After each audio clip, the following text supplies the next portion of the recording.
тоҷикистон дар саргаи дарёҳо ва кӯлу чашмаҳои мусаффо ҷойгир аст ва мардуми шарифу шарафманди ин диёр аз ин неъмати табиати бииштосо фаровон истифода мебаранд. об дар асл ҳам бузургтарин неъмат аст ки ҳастии тамоми мавҷудоти олам аз ҳастии он вобаста мебошад. об яке аз боигариҳои табиати бииштосои тоҷикистони зебоманзар мебошад. қобили зикр аст ки бо ташаббус ва иқдомҳои пешҳои муаззами миллат соли 2003 ҳамчун соли байналмилалии оби тоза, солҳои 2005-2015 10-солаи байналмилалии амал об барои рушди ҳаёт, соли 2013 соли байналмилалии ҳамкорӣ дар соҳаи об эълон гардид ва дар арсаи байналмилалӣ дар ҳалли ин масъалаи глобалии ҷаҳон ҳамкориҳо ба роҳ монда шуд.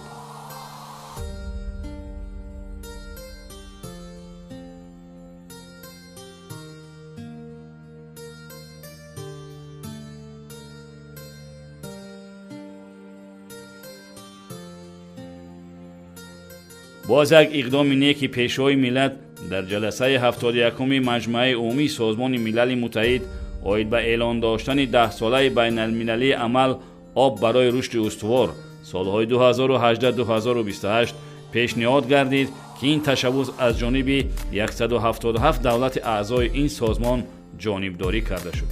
дар доираи татбиқи ин ҳадафҳои башардӯстонаи пешҳои миллат президенти ҷумҳурии тоҷикистон муҳтарам эмомалӣ раҳмон дар шаҳру ноҳияҳои мамлакат низ баҳри таъмини аҳолӣ бо оби тозаи ошомиданӣ тадбирҳои судманд амалӣ гашта истодааст. корхонаи воҳиди давлатии хоҷагии манзилию коммуналӣ ки яке аз самтҳои муҳиму асосии фаъолияташ таъмини аҳолии мамлакат бо оби тозаи нӯшокӣ мебошад, дар партави сиёсати инвеститсионии ҳукумати мамлакат ва дар ҳамкорӣ бо шарикони рушд дар доираи татбиқи лоиҳаҳои давлатии сармоягузорӣ дар шаҳру ноҳияҳои ҷумҳурӣ баҳри таъмини аҳолӣ бо оби тозаи ошомиданӣ корҳои назаррасеро ба иҷро расониданд.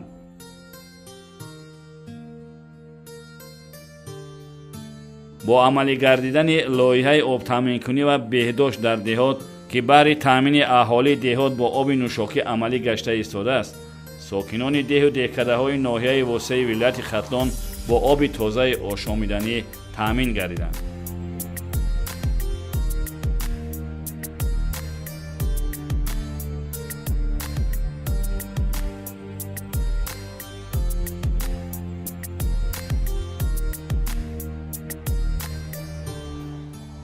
дар деҳаи ҷавонии ҷамоати деҳоти ба номи Абди Авазов аз ҷониби лоиҳаи мазкур чоҳҳои амудӣ кофта шуда обанбор ва пойгоҳи обкаш бунёд ёфтааст. тавассути ин обанбор беш аз 1835 нафар аҳолии деҳаҳои ҷаврез, ҷавонӣ ва садло шариф бо оби тозаи ошомиданӣ давоми 24 соат таъмин мебошанд.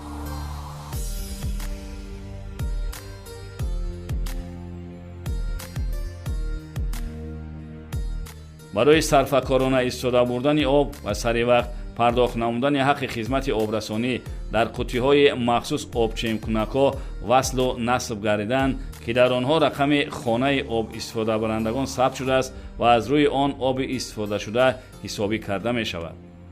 дар гузашта сокинони ин деҳаҳо аз мушкилоти беобӣ азият мекашиданд, ҳатто аз оби борону оби ҷӯю каналҳо истифода мебурданд. имрӯз ҳар як сокини ин деҳаҳо шукргузор аз онанд ки тавассути оромию осудагии кишвар ва соҳибистиқлолии мамлакат ва азму талошҳои пайвастаи пешҳои миллат президенти ҷумҳурии тоҷикистон муҳтарам эмомалӣ раҳмон ба ин рӯзу соати неку босаодат расидаанд.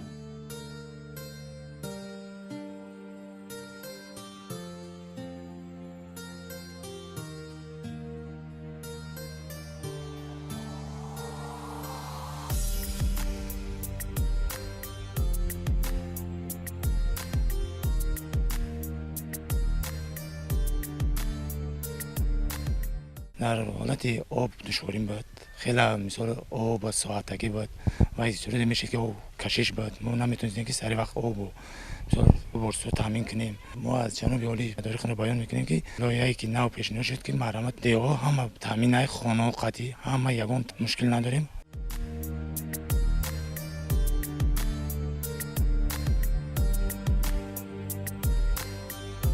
ҳамчунин дар дигар деҳоти ноҳия низ бо татбиқи ин лоиҳа аҳолӣ бо оби тоза таъмин гардиданд. طبق لایحه آب‌تامین‌کنی و بهداشت در دهات در موضع چیلا آبانبار بنیاد یافته است که از این آبانبار 14 دهه جماعت‌های میرزاعلی وایسف، گلستان، عبدی عوض و جماعت دهات میرعلی محمد علیف که 7500 خواجگی و 48558 نفر اهالی را در بر میگیرد با آب تازه تامین میگردند. در دهه دشت دیلی جماعت دهات به نام وایسف ساختمان آبانبار غنجایشش 2500 کوبمتر بنیاد یافته ایستاده است. از این آبانبار دهه‌های کدوچی، زرکاران، حمید براد، بهارستان، چارباغ و دهه خواجه غلطان ناحیه واسع با آب تازه تامین میگردند.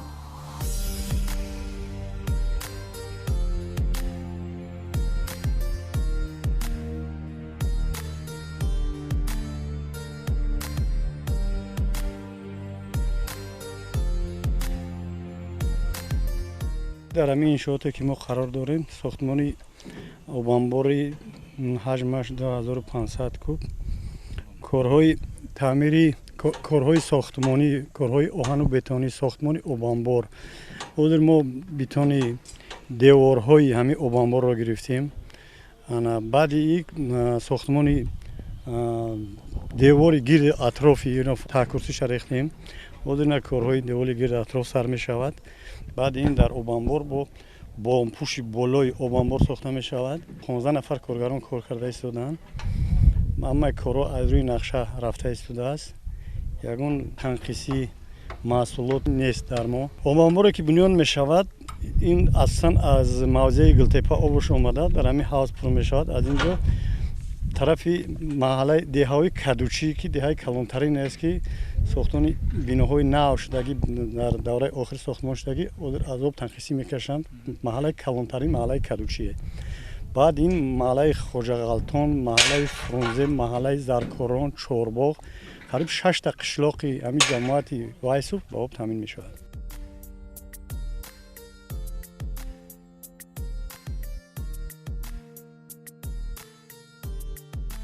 راهبریت کارخانه واحد دولتی خواجگی منزلی و کمونالی پیوسته در تلاش آنند که هرچی بیشتر توسط جلب سرمایه داخلی و خارجی و با استفاده از مبلغ‌های خودی در منطقه‌هایی که کمبود نارسایی آب است مشکلات بی‌آبی مردم را حل نمایند.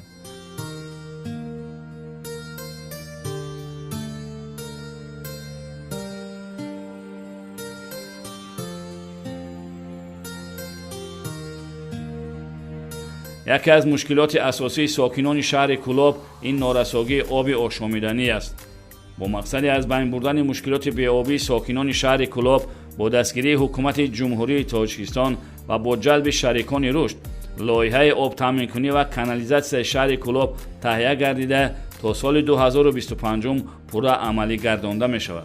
در این زمینه در کارخانه واحد دولتی خواجگی منزلی و کمونالی با اشتراک راهبریت کارخانه واحد دولتی خواجگی منزلی و کمونالی، مقامات اجرایی حاکمیت دولتی شهر کلاب، راهبریت کارخانه آب و کانالیزاسیون شهر کلاب و پودرچیان وطنی سازشنامه به امضا رسید که این شرکت‌ها در شهر کلاب کارهای ساختمانی را به اجرا می‌رسانند. علاقه جمعیت دارای مسئولیتش محدود سبا شرکت با جلب متخصصان و تکنیکی و مکانیزم‌های زمینکن به کارهای ساختمانی آغاز بخشیدند. طبق لایحه در شهر کلاب 2 آب انبار 500 کوبمتر ساخته شده بیش از 40 کیلومتر خطهای آب نوشاکی قطرشان گوناگون از آب انبار تا داخل شهر کشیده می شود که در این سمت کارها ادامه دارد.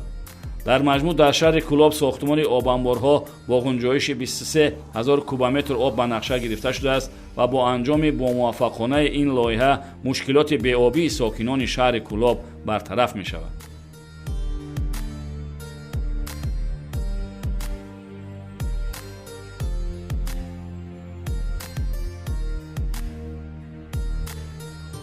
جمعیت دارای مسئولیتش محدود سبا شرکت بعد در آزمون غالب آمدند و بعد بستن شرطنامه کارهای ساختمانی را در موضوعهای قطعه کاری آغاز نموده است.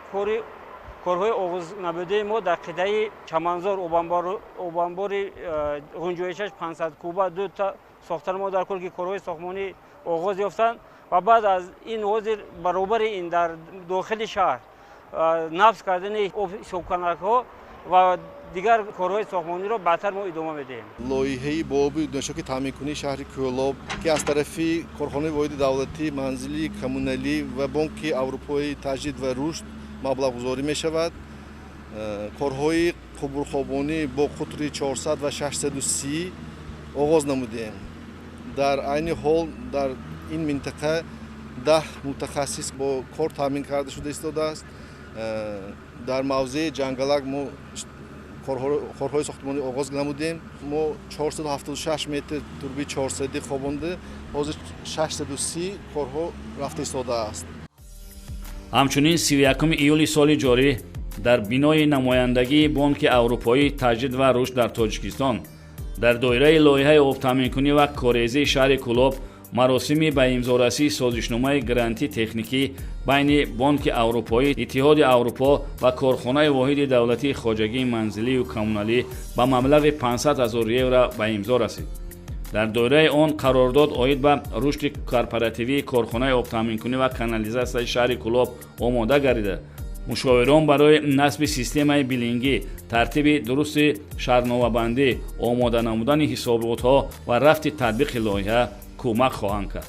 дар маросими ба имзорасии созишнома роҳбари намояндагии Бонки Аврупои таҷдид ва рушд, мудири барномаи Иттиҳоди Аврупо ва директори Корхонаи воҳиди давлатии хоҷагии манзилию коммуналӣ ширкат намуда, ҷонибҳо баъди ба имзо расонидани созишнома инчунин дурнамои ҳамкориҳоро баррасӣ намуда, аз ҳамкории дуҷониба изҳори миннатдорӣ намуданд.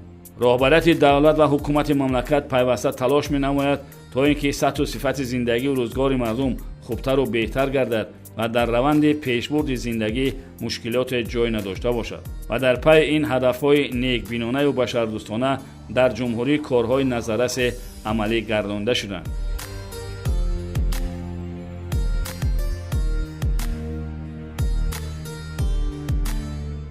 як нукта боиси таъкид аст ки ҳар як соҳибватан бояд нисбати арзишҳои миллӣ, сарватҳои табиӣ ва он тавзакориҳое ки амалӣ гардиданду бари некуаҳволии ҳар яки мо нигаронда шуданд бетараф ва бетафовут набошанд. ба қадри ҳар як неъмат бирасем ва нисбати он арҷ гузорем. мутаассифона дар баъзе ҳолатҳо беэътиноӣ ва беаҳамиятии шаҳрвандон нисбат ба сарватҳои табиию бунёдкорию созандагиҳо ба назар мерасад ки боиси нигаронист.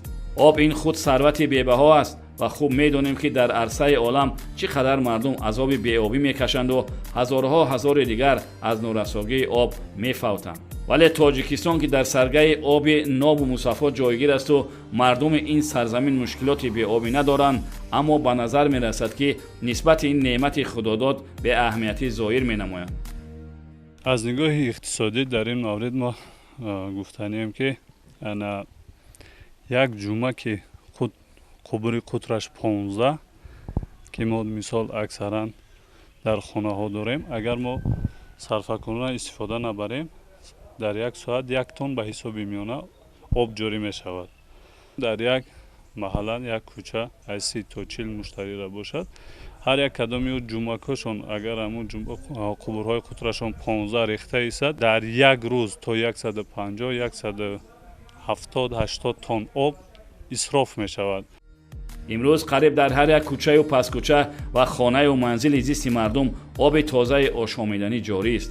чун ба ҷумъакҳои об назар меафканӣ, шабу рӯз обашон ҷорист ва касе пеши роҳи талафоти беҳудаи онро намегирад ва тасаввур намекунад ки ҷорӣ шудани беҳудаи об чӣ қадар талафотеро дар соҳаи об ба миён меорад.